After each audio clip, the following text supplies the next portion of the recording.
All right, everybody. We are live on YouTube. I got Greg Kaplan here. We're going to chat about stuff.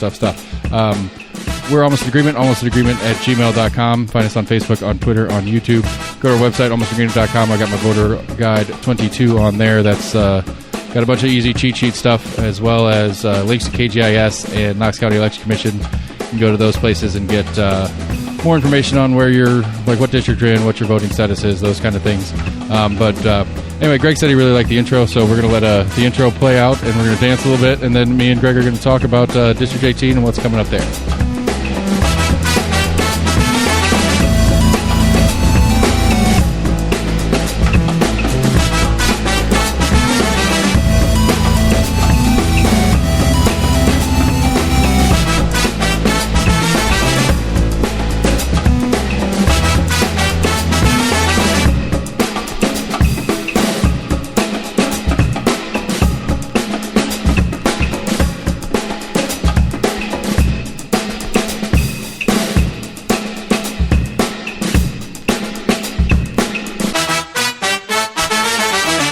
There's the intro, everybody. Greg danced. I thought about what buttons I forgot to push, which I think I got everything working right. So we're good on that front. So I don't know, Greg, let's start with a little brief history of you, how you got from a wee little person to where you are now in front of us. That drum riff was great, first of all. Yeah. No, seriously. Thanks for inviting me on the show, Seth. And happy early Father's Day. It's Father's Day weekend. Yep. And we got Juneteenth this weekend, too. It's a big weekend. We have a lot going on this weekend. And it's the beginning of the summer. It's hot. And the thing is that, that's how Knoxville summer start. They're hot. I came from a more northern place. I grew up in Columbus, Ohio. I lived in Columbus, Ohio through high school. And then I went to school at the University of Texas at Austin for undergraduate. And then I began to go for my graduate degree, and I spent time in Spain, and I got a master's degree from Bowling Green State University. I did my doctorate at the University of Pennsylvania in Philadelphia, specialized in medieval Spain, which includes the language of Spain from Latin until modern Spanish, as well as medieval literature that dealing with the Spanish Jews, which goes through from Roman times through the 17th century and through the Inquisition also. And then they hired me at the University of Tennessee in 1995. My first job was at Boston College. They stole me away from Boston College here at UT, and it was a great job.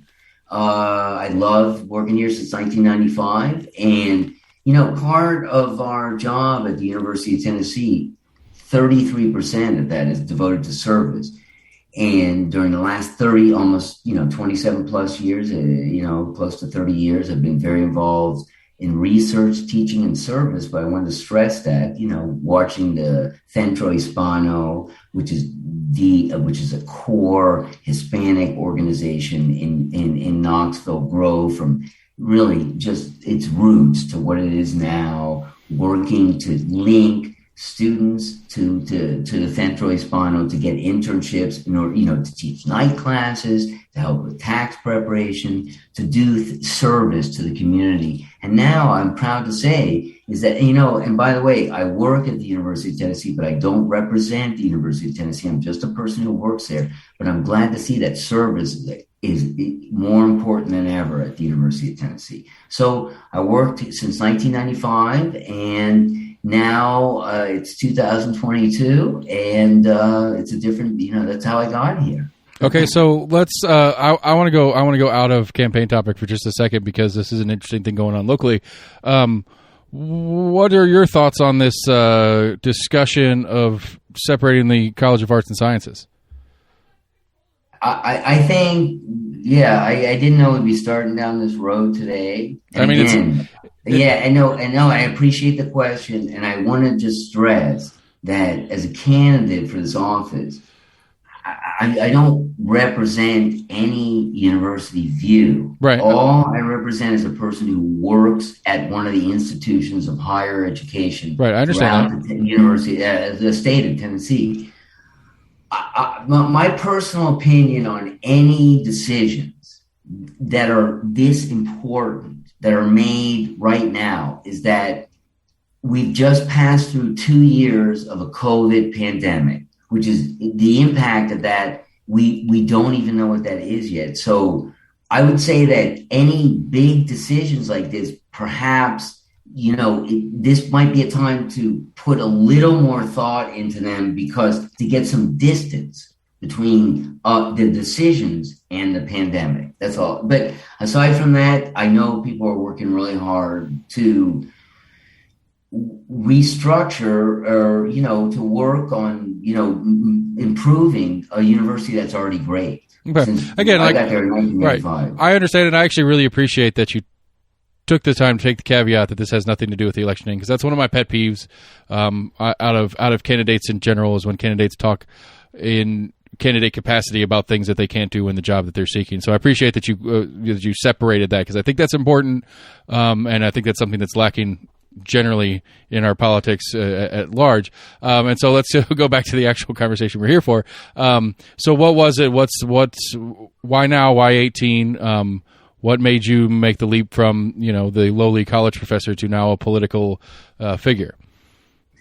Well, when Gloria Johnson and Sam McKenzie, and the thing is, I'm in a new district, 18, which you're in, which unites parts of West and South Knoxville, which includes South Doyle, Mount Olive, Bearden, Sequoia, and Rocky Hills, and a couple other areas. But that's a new unification after the last census. Gloria couldn't run anymore in that district because she was pushing another district. She called me, and Sam called me too. And they said, "Hey, Greg, you want to run for this office?" And you know what I said? Just a little while ago, I said, "Let me think about this." I thought of House Bill 2670, which is Divisive Concepts Bill. I don't know if you know what that is, but that caused a political awakening in me. I don't know if you know what that is. That bill, which was passed, has been passed by the House and Senate in this spring. And the reason I thought of it is because I watched people on campus and at other institutions of higher education throughout Tennessee get afraid by this legislation. I watched because they were afraid that this would restrict the way they can teach and the way people can learn. Because I don't know if you know, do you know anything about this? Yeah, I've been following it. That's that's an easier one to follow because it's been made more ruckus about than some of the other ones. Yeah, because specifically it makes it illegal to act upon any divisive concept. And, my own teaching and research focus on medieval Spain through early modern Spain, and Inquisition is a major... Right.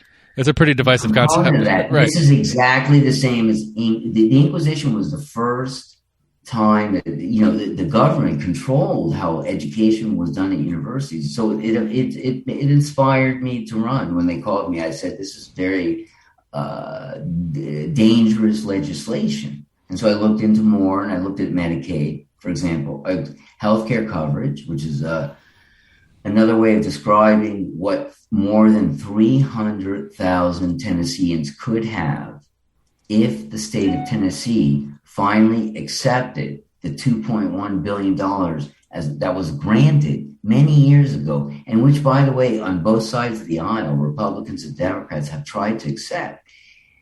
One of the things, Seth, do you mind if one of the things that when I started this campaign, I called around to everyone throughout the state, and I said, why hasn't this money been accepted? And the reason they gave me, I can't even say right now what the reason is they gave me, because I won't say it. But it had nothing to do with politics. And since everyone's health is at risk here, and we're talking about more than 300,000 Tennesseans, we're talking about pregnant women with cervical cancer, with breast cancer. We're talking about children who are living in houses where, the income level is too low or right now, not low enough for them to get Medicaid. We're talking about senior citizens. And the problem in Tennessee is that if we don't accept this money, it just continues to cost people too much to even get sick. People can't accept jobs because their salary will go to a point where they can't get Medicaid. Right. I have a great personal story on that. So I have to run on this. So it's urgency. Right. It's the urgency. There's a girl that I like when I used to work at a restaurant, and there's a girl who's a hostess for us, and she got pregnant. And basically her case manager more or less told her, it's like, you're going to get better care and coverage and state assistance if you're unemployed. And so she quit working. And it's like, she was working fine and she was enjoying work. She didn't want to quit. It's crazy to me that makes sense. That quitting working is the correct thing to do for your own bottom line. But, that's a pregnancy. It's a little bit different. But yes, I follow you on that one. And I think healthcare at large is one of the big interesting ones. And I think it's one of the ones that I don't think we, the public, really quite understand who's where and what. And I think that's one of the problems that I have when trying to discuss it. Like this particular issue has been one that's been conversated about, and doesn't make sense why we're not. As the lazy statement is, it's the money's just sitting there waiting for us to spend. Why aren't we taking it and spending it? But I think the overarching complexities that is the healthcare conversation is one of the issues that I don't even know where to start anymore. And it's such a hard one when the politics part becomes involved, because I don't know. Like, what, again, let me back up a half a second. Like I was saying earlier, like I one of the things that frustrates me is when candidates speak out of turn. Like it bothers me. I get onto candidates on Facebook all the time on stupid little argument points about stuff. It's like, hey, that's not your job. It's not what you're asking for. Let's stay with what you're asking for. Because I, as a citizen, am getting better at understanding that, but I would say that I'm better than average in the understanding of that. And I think that's one of the subjects to me that I wish I had a better resource to figure it out. Because, one of the things to me that I think that if we went around and just kind of surveyed average Knox County residents or whatever, District 18 people on your behalf or whatever, and we're just looking around asking questions, I think we say, well, who controls what happens in your schools? They're going to say the school board. They might say the mayor. They might say county commission. Something. Right, but they don't control the legislation that's been done on banning books, for example, right. which by the way, takes the control away from local people and puts right. they did a last hour legislation. But anyway, go on. Yeah, right, that's the point. Is that I think as I'm getting a better understanding it, UN 18, Massey's District 6 in the state Senate for me, UN 18 and Massey and 6 have more impact on what's actually happening in my kid's school than the school board. Then the mayor. Where do your kids go to school? We're out in Rocky Hill. I'm an 18. We're Rocky Hill kids. Well, how old are your kids? Well, actually, we're going into Bearden Middle now for the older one. So I have a rising 6th and a rising 4th grader. My son went to Bearden Middle School. He just graduated from West High School last month. That's the track we are on. Yeah, I liked.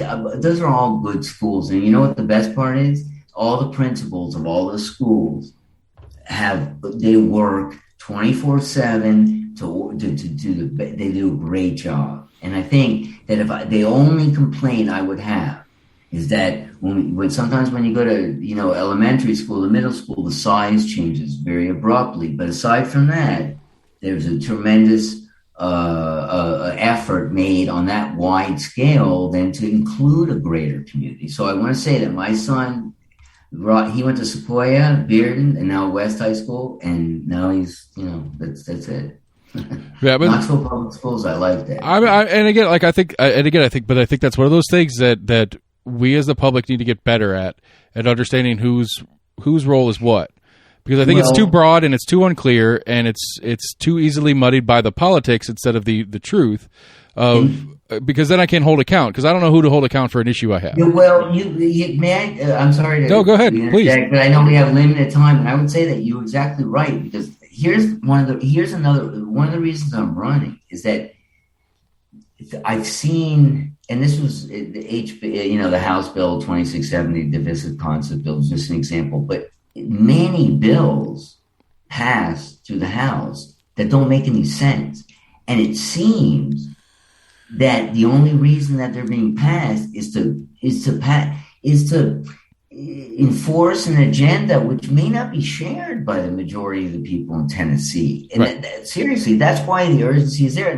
Because it seems like it's coming too quick and too fast now.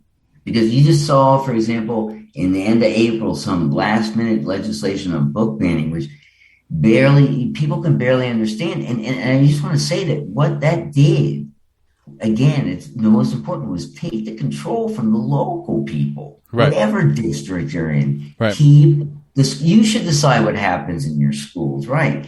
Now, these global bills, I'd be fighting against those in the state Senate. Expanding healthcare coverage. What about homelessness? That's another issue. That's going to affect districts throughout Tennessee. We could talk about, other issues. So I'm saying it's like I think that there are we're talking about important issues now, but I think that we have a new district, and I think there's urgency. Right. I'm interested to see how this new 90 plays out in this 18 transition. I've been 18 the whole time. I'm right in the smack center, so it technically hasn't affected me. I've been 18 forever, but again, like I said, like one of the things I guess that's been a topic talked about that I'm curious your thoughts on because of the position that you're seeking is there's been discussion. Maybe it's a little bit, back of the envelope, not serious discussion about maybe bringing our House state or our House and state Senate seats into what we call a full-time position, partially for the pay aspect of it because it would open the door for having potentially more people get involved because a lot of people don't have the time to give up a third of their year and pay their bills with the tiny salary that the House seat makes, which I'm good with you guys making no money doing it. I think that's appropriate on some level as well. But one of the questions I have, and again, I'm trying to track it down. Like me and the main show guys have been talking about a concept to try to start next year of doing a mini episode on every bill. And every time we talk about it, it's immediately, that's impossible. I've talked to people who do it. I talked to Manis or Massey about it and stuff like that. It's like it's impossible. That's a great idea. But the problem is it's impossible. There's so many. I mean, 2067 was the one that you're talking about. Well, that makes more shows, and they're more interesting. There's always people involved. Right. It's good for content. I'm 100% in favor for that. And you ask about.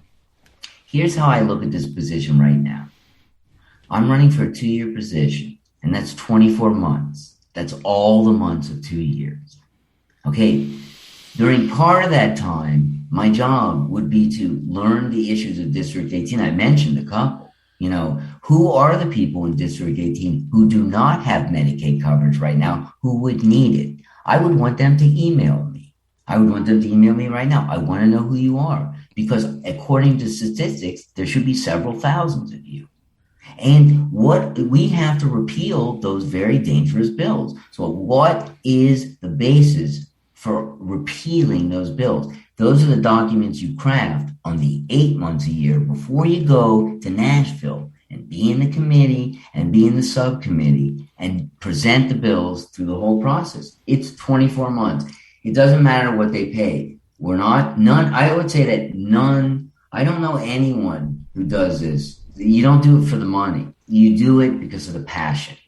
And you do it because the moment is urgent. And you do it because the time is now. And you do it because it is too late. Before it's too late, we cannot stop. We can't. Someone's got to stand up. We have a Republican supermajority right now.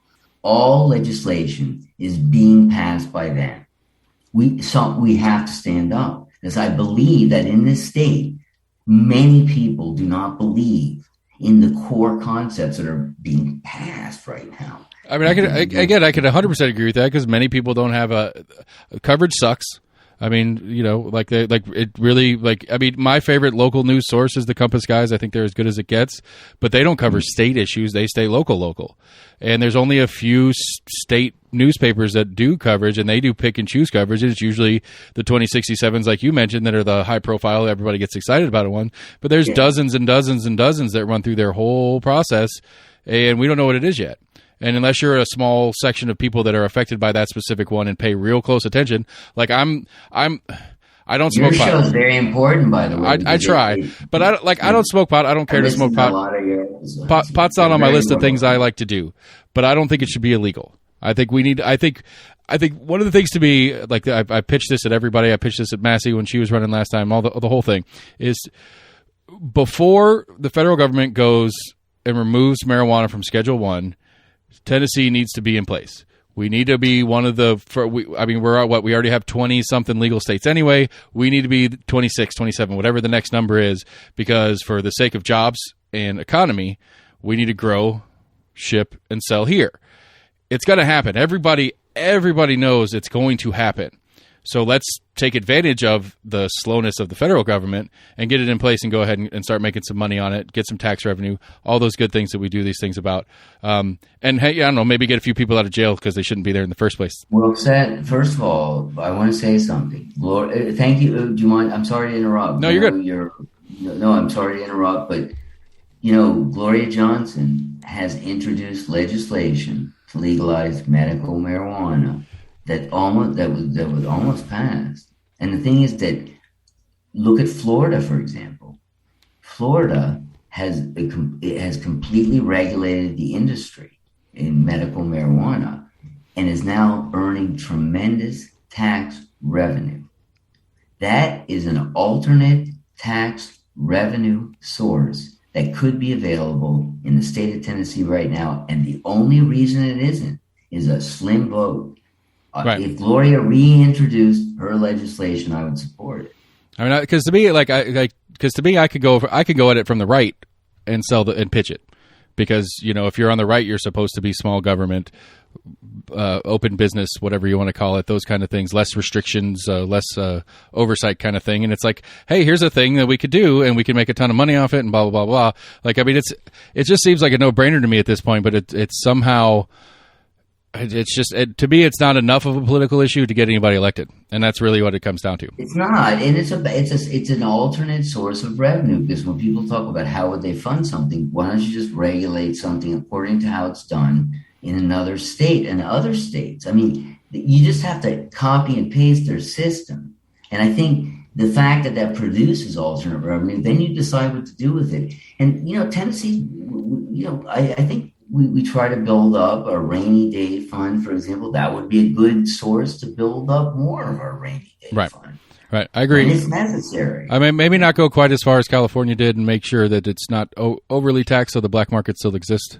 That's one of the problems I've seen out there. Example. And I think we should beat Florida in football. And copy them in this law. But, All right, that's a good standard to set. So, I mean, we've talked about, I specifically understand why that 2067 was particularly important to you as a person in the higher education bracket. But and then the book burning one is just because you're an educator historically, but, Medicare was one of the ones you listed. What else is kind of Medicaid. Actually, it's Medicaid. Excuse me, I apologize. Okay. Yeah, no, and that's important to distinguish, because that's actually a program for, certain sector of society. And these are programs that have already been approved by the federal government. We're just not implementing them in the state of Tennessee. I think homelessness was another issue, because the rate of homelessness rose 50% the past year. Okay. And I think that although the state of Tennessee is doing, it's starting on the road to implementing many, housing first programs, we have to go further. We have to go further to home the homeless. That is the most immediate concern. And without extending the problem by involving people in the judicial system, by ostracizing them, by not giving them mental care they need, but they can't be homeless anymore. They must be homed. There's not even a word in English. Right. Well, so how do we? But I mean, this one brings up a particular. We need to do more. For example, we are doing some affordable housing in Knoxville. We need a little more. The objective, these programs, it takes a coordinated effort from all sides. And so you have to have jobs, you have to have vocational training, mental health, actual homes, secure homes, and not penalize people for getting to that point. So I think that our attitude needs to change a little. I mean, it's increased 50%. I mean, what's the problem is increasing, so we need to deal with it. And I think that funding alternatives, for example, I'll give you some example. There is a real estate transfer tax that is a negotiable tax. It goes certain percent from low to high. That tax, and it is used in Knoxville and other cities, that tax is actually used to fund the source for alternative, for low cost housing to people, to put it people, to put people in that housing right away. Okay, real quick. So that's a tax that's permitted by the state that the localities can use, or that is a tax that the state has put into the transaction? It's a transfer fee. If you look it up, and it's used for it's a transfer fee. That's one of the things when you buy a house, and right. That's a tax that's sometimes used to fund pools of money that could be used to build alternative low cost house. And that's what you're trying to, to fund as much as possible, because the thing about low cost housing is it has to be done in proportion to the actual percentage of the homeless people. So you have to look at the percentage. I mean, this went up 50%. So what are you going to do with that? So you have a new population that has to be moved as quickly as possible into permanent housing. And that is housing first, to move them into housing, to permanent housing, and then have them stay there through these programs already existing, rather than making them pass through stages to get to that point. Right. So you have to deal with this now. You're giving me 2 years as a representative from District 18. That's not a lot of time. These are things I would work on from day one. You can't talk about abstract issues anymore. These are real issues that are affecting us today and tomorrow. And you want to say, how will things be better in 5 years? Let's solve this problem.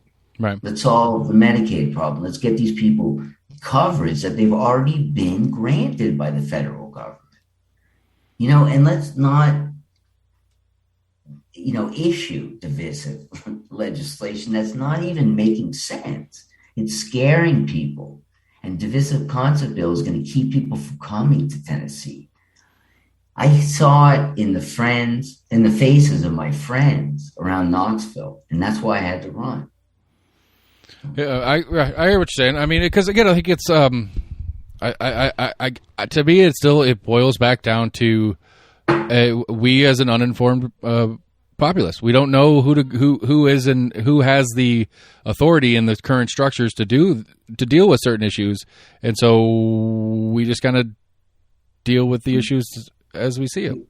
It would be there is a supermajority, and I was listening to one of your podcasts a couple weeks ago, and you're talking about how Eddie Mann has had a tough time getting on the right committee.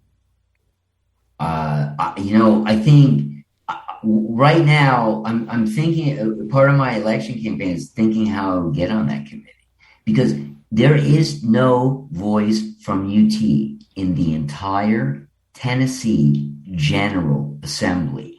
Not one person who works, who knows what's going on, who's been there. And my question to you is, on these committees where they won't let people on, wouldn't it help these people just to listen to me? So if they rejected me, they heard what was going on. Right. That's why I'm running. Okay. I have to. Right. No, I get it. I'm just like, I'm. Oh. It's the voice of the people, like you're saying. So I know what could. Well, no, I guess what I'm trying to kind of work out in my head right now is, because this is one that I've always been confused on anyway, is when you have a land grant school like UT or whatever, and like where the relationship of the government and universities are. It's always been one of those weird spots to me. Like, there's many schools, and I'm representing public education. No, I'm not representing UT because. Right, I understand what you're saying. I get that part. What I'm saying is, I'm a teacher. I'm a public educator, and all this legislation is designated, or is directed towards public education. Right, because it's. So I'm talking to every public educator in Tennessee, and there aren't many of them on the committees that make decisions about education in Tennessee. And I'm saying, isn't there a point where you want some educators on those committees? Right. No, I 100% hear that. I guess the question I'm trying to get to here is semi-off topic, in the sense of, how much, with a university like Tennessee, how much of UT being a public school affects the way it is allowed to do its day-to-day operations? A lot. Oh, the image. That's a great question, and I'm gonna answer it with study abroad. One of the things is that throughout the state, we try to send throughout the state of Tennessee students to study abroad, and you know what the reason is? So they'll see a perspective of their state from another place, which they would never see, and then they'll come home with that perspective. And so I'm saying is that the answer to your question is all these things I've been talking about are viewed from another perspective, from people outside Tennessee. And I'm going to tell you, Seth, there's people outside Tennessee in the world, and our Tennessee is hooked into the world. That doesn't look good for our state. People won't come here. I mean, never beat Florida and Alabama. This is a joke statement, but I mean, we're getting to the point where I don't know if we want more people to come here. We're having like, because we're talking about housing the homeless. Tennessee's a great state. It is. I mean, but the rules it's making about public education, which affect K-12, for example, that it has passed the TISA Act. Right. And that's another thing. And the TISA Act, do you know what it's done? I've been trying to figure it out. Here's the key number with the TISA Act. Okay, look. In order to fully fund a public school student, you need to give that student around $17,500 a year, right? Okay, currently in Tennessee, throughout the entire state, we are distributing more or less $11,000 a year per student. The new TISA Education Act raises some per funding, per pupil to the 16,000 level, but it keeps many people at the 11,000 level. And this is available on the PowerPoint presentation, the overview, that's what they call it, overview PPT. And many elementary school students are reduced to $8,000.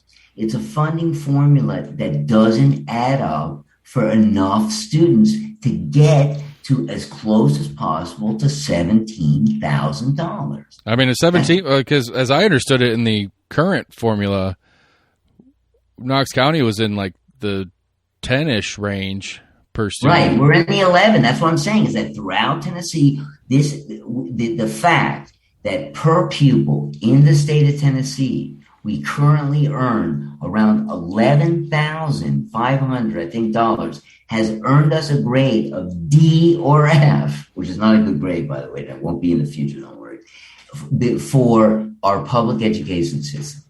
According to the new TISA formula, we start at about 8,000 or 7,000, which, by the way, is way below 11,000. If you look, I know it's based on incentives. I know that. But look at the students who make it past the 11,500 mark. There's many of them that are either right around there or at 8,000 for elementary school students.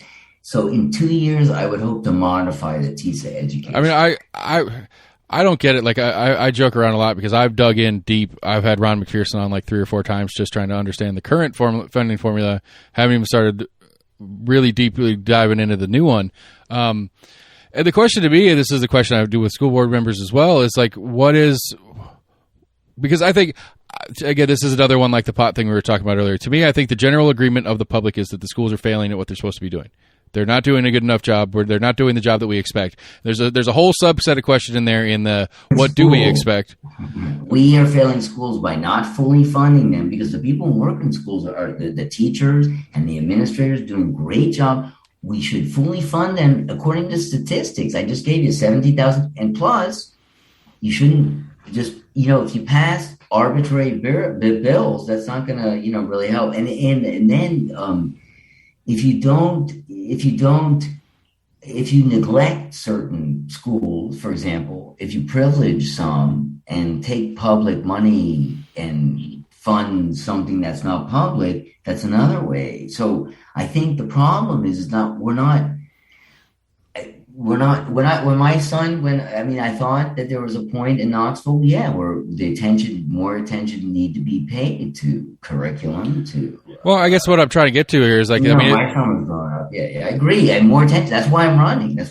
Well, I mean, we can't. It's a lazy. We're already taking money from public schools to fund other projects, and that can't happen.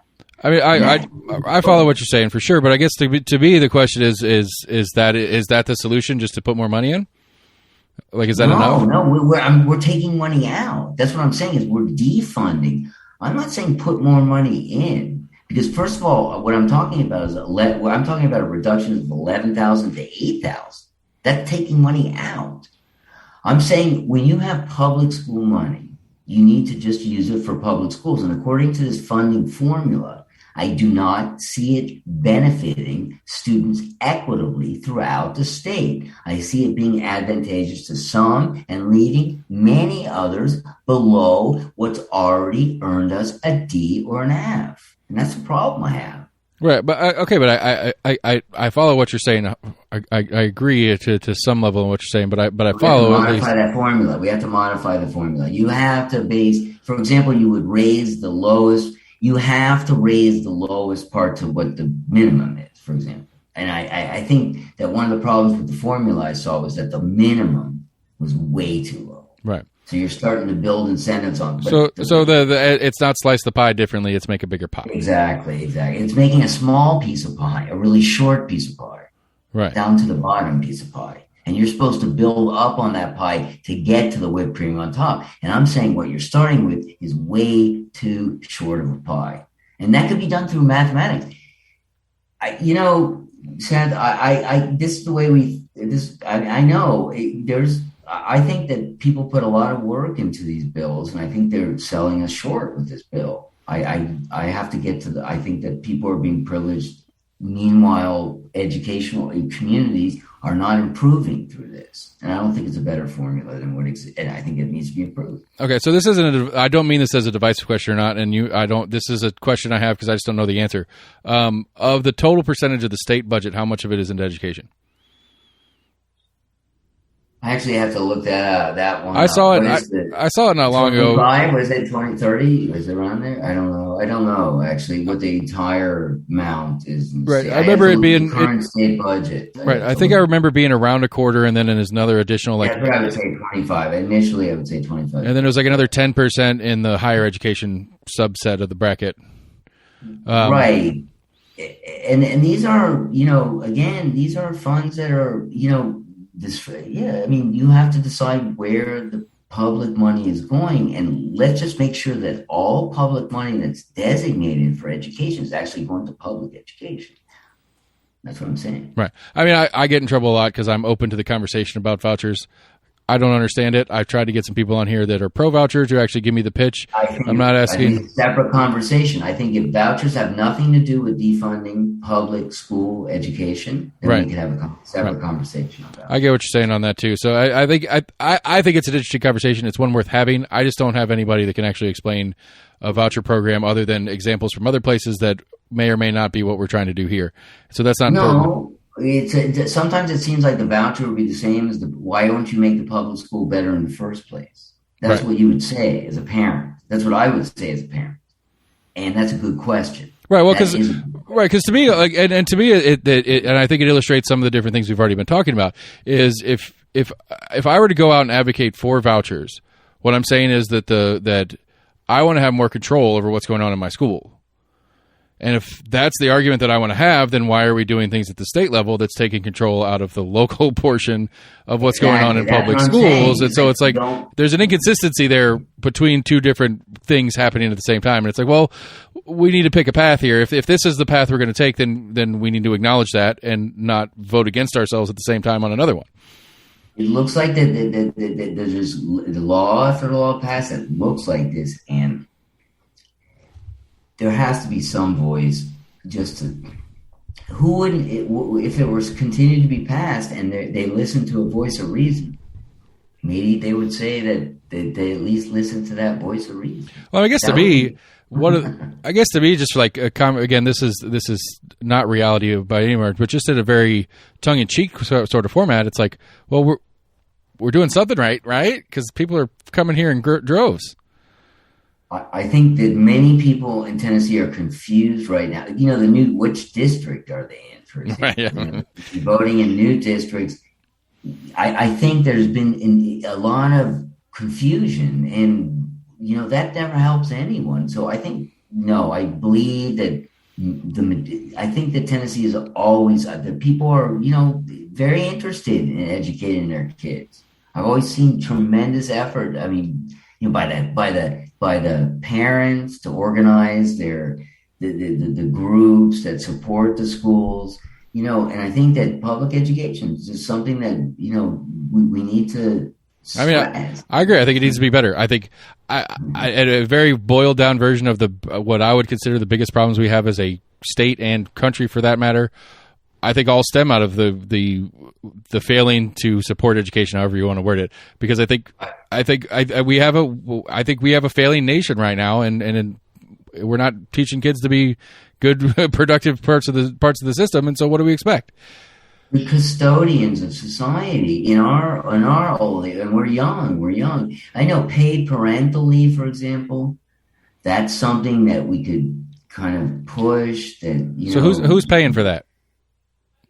We have to look for alternate sources of revenue. But that would be. What? I heard that before it existed in another place, and I won't mention the place.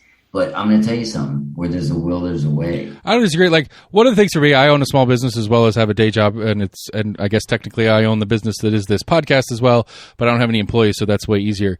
And then again, this is one of these more out of ignorance on my end than it is out of understanding the actual concepts. But when people talk about things like extended paid leave, paternity, not just maternity leave, making sure a pregnant woman can get her job back after pregnancy so she doesn't get fired for having a kid, because it's kind of important for the continuation of society to have kids. We should probably support that. But I guess the question is like, as a business owner, I can't not have an employee for 6 months without hiring a replacement, and I can't afford to pay somebody to not work. So when we talk, and again, this is a broader thing. This isn't specifically, I suppose, inside it's semi inside the discussion of campaigning. State law on subsidies for that. I think it could be. What do you think about making some sort of way that I don't have to be a tax collector just because I'm a business owner?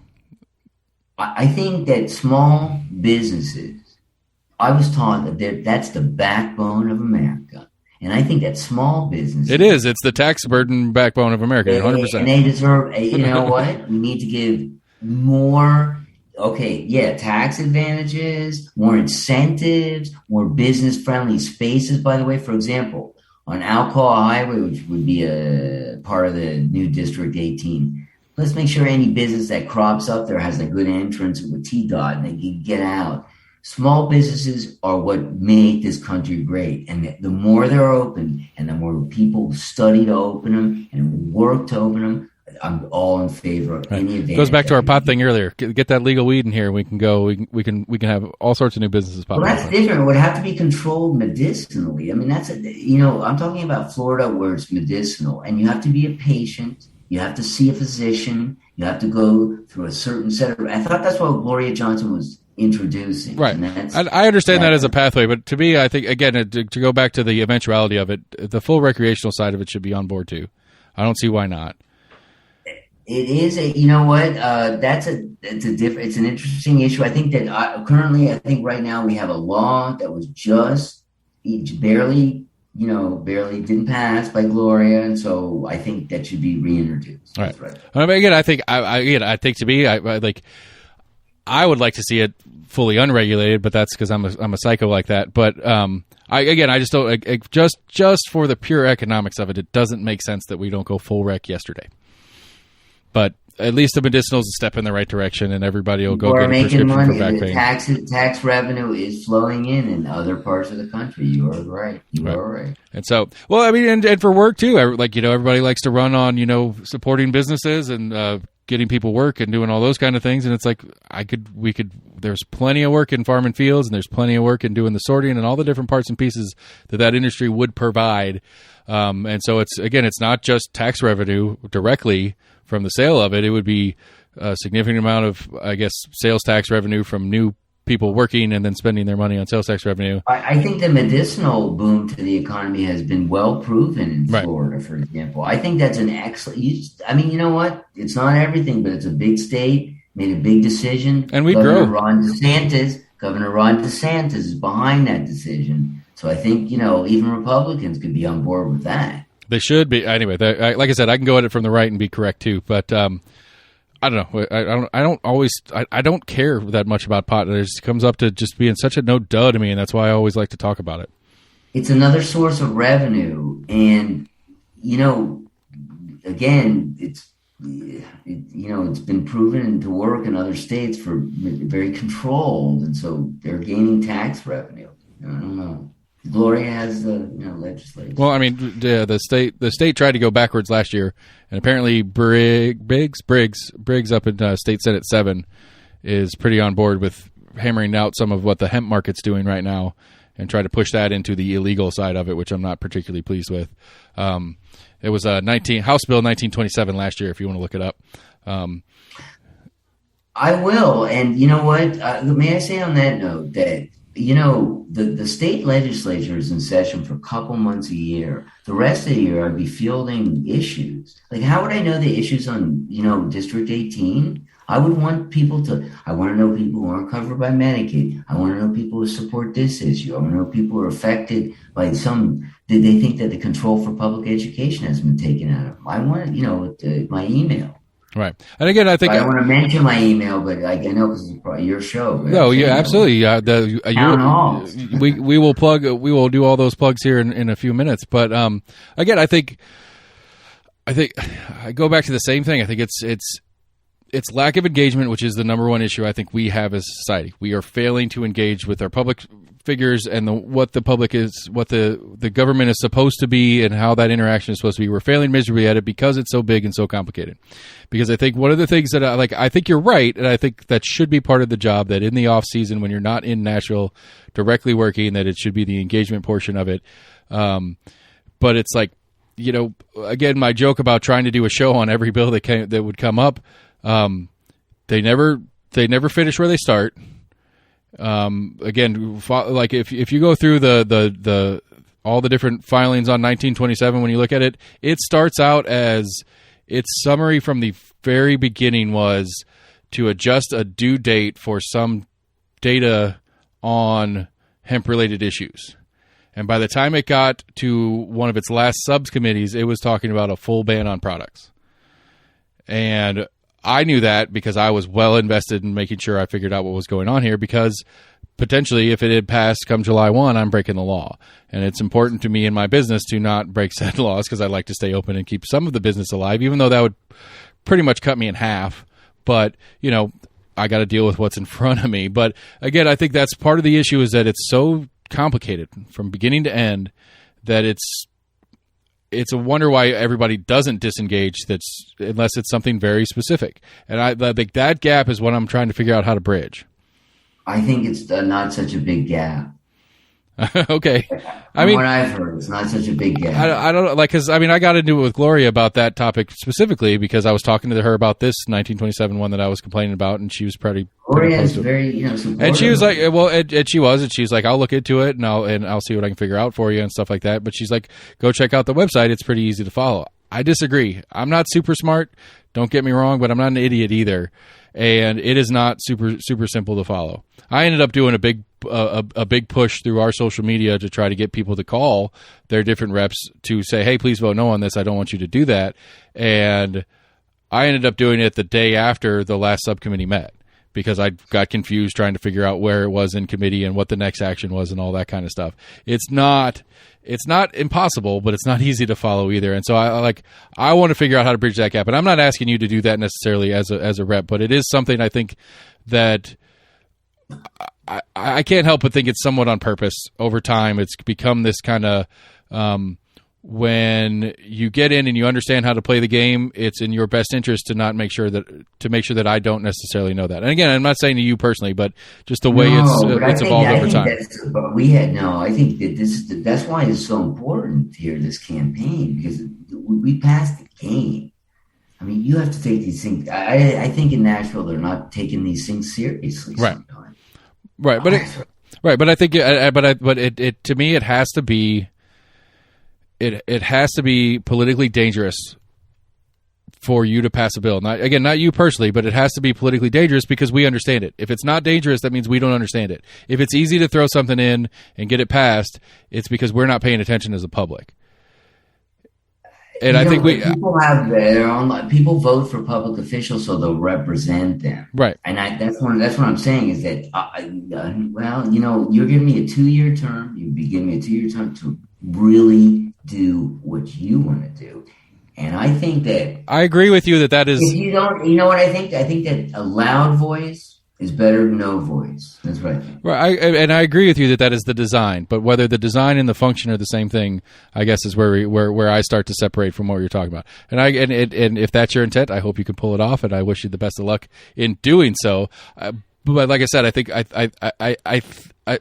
it needs to be politically dangerous. We need to get into a world where politicians are scared of their public again. And I think that's one of the things that's not happening like it used to. Respectful of their public. Okay. To listen to them. Nicer way to say the same thing, but yes. But you have to know what they want. There's no other reason to be a politician. There should be no other reason to be a politician. All right.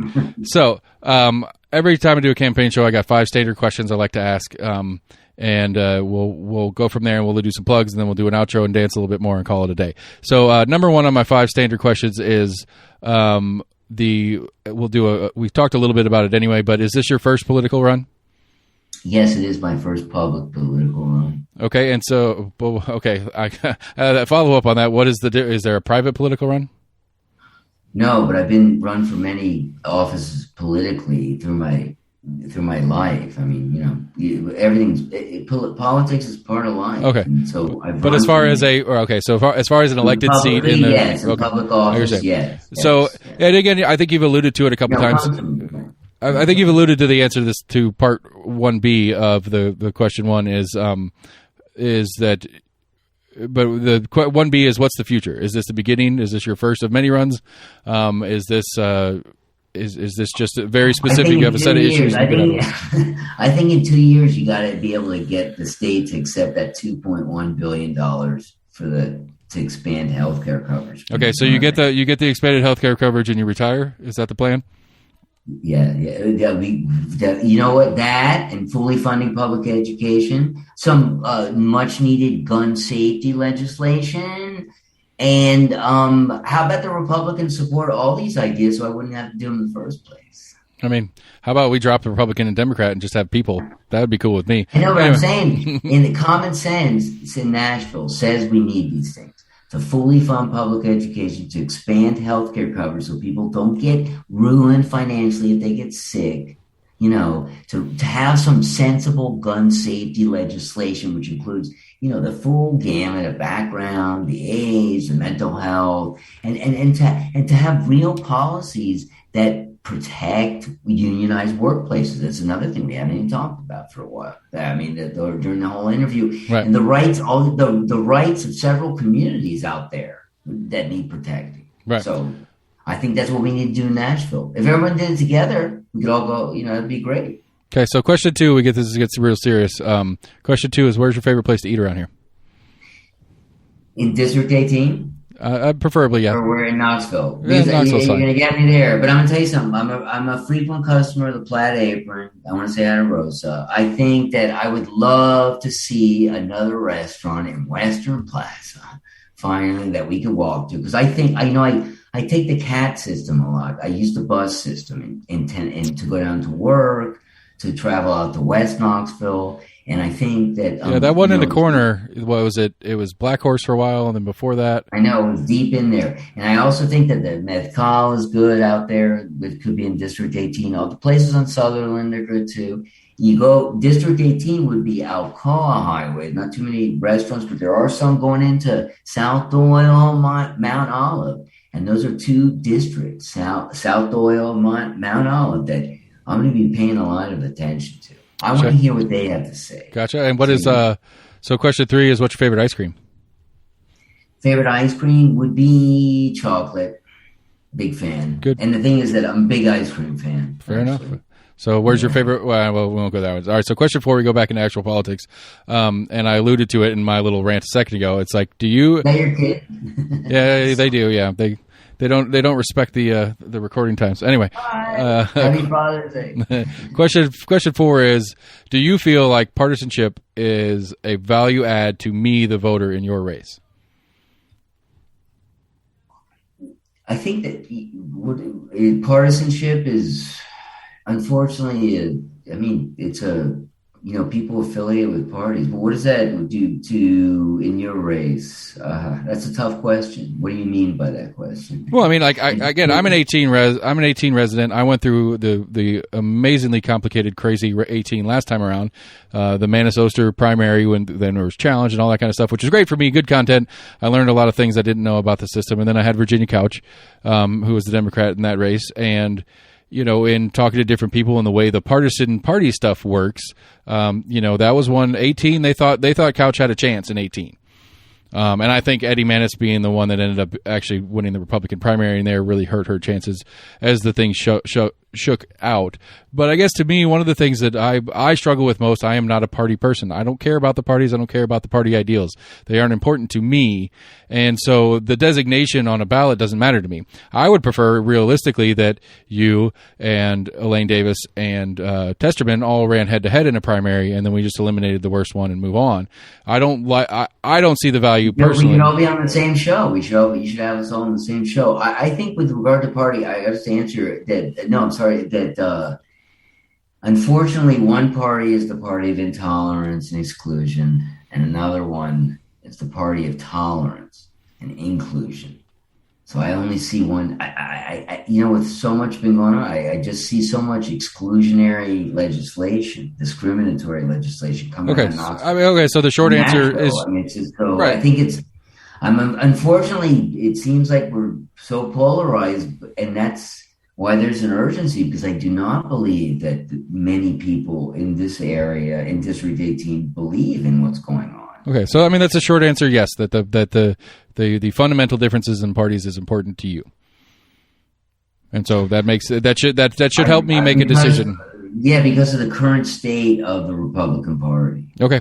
And so now the number 5 is the hardest question then, especially given what you just said, is I want to know about a Republican that you know and like and think that does good work.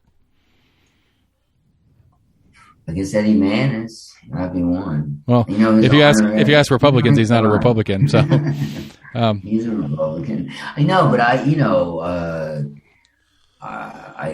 be one. That would be good if you want one. I'm sure there are more. Anyone on city councils of some other maybe Republican-controlled cities that are, in Nashville or Memphis might be doing a good job. Okay. I think our current city council is working well with the balance between Republicans and Democrats, and I think that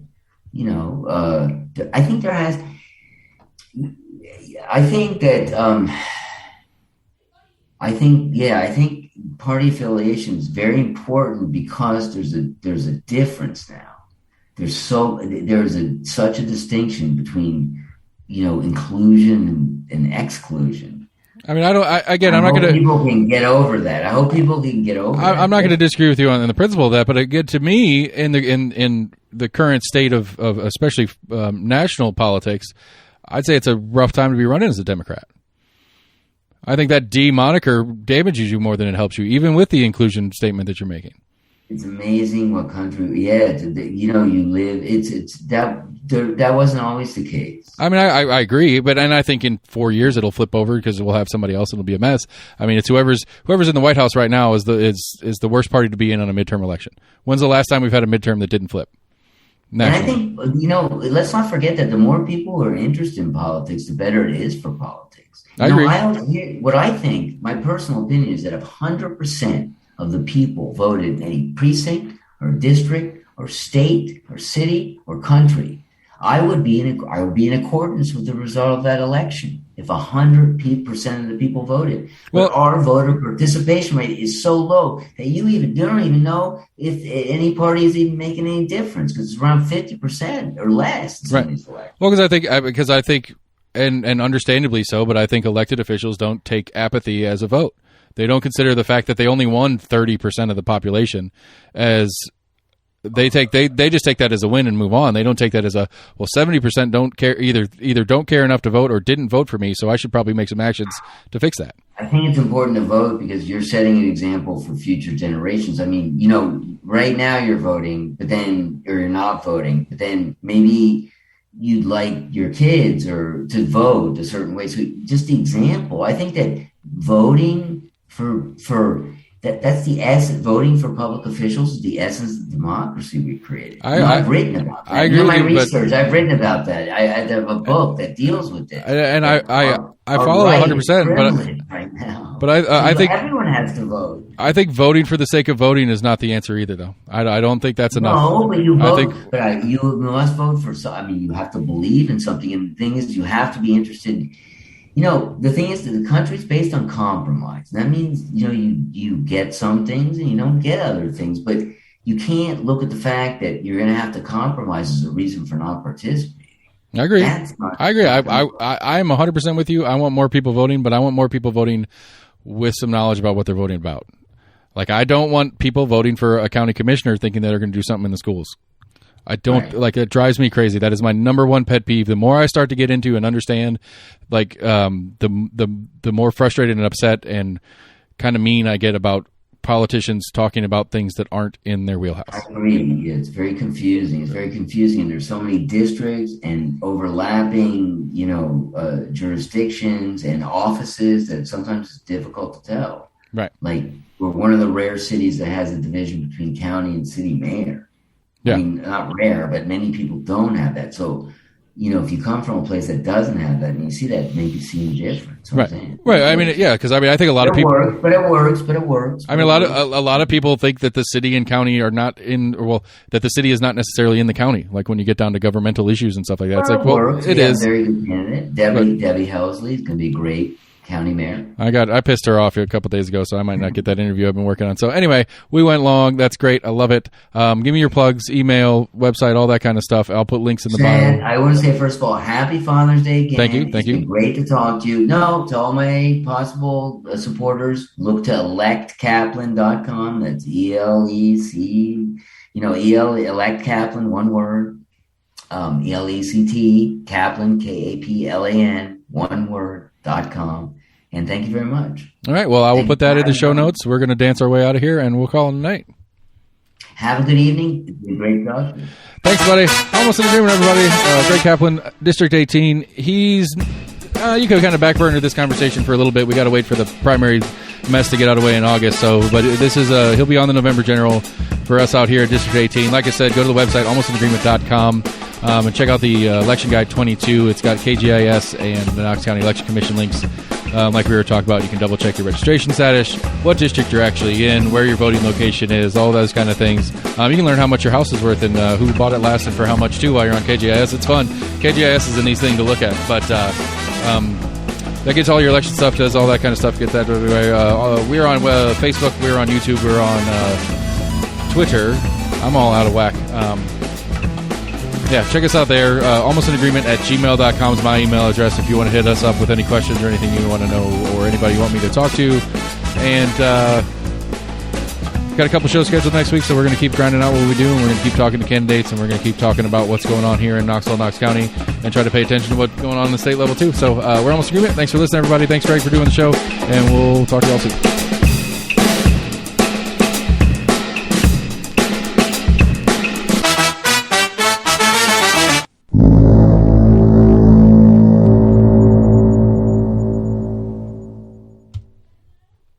All right, we're clear, buddy.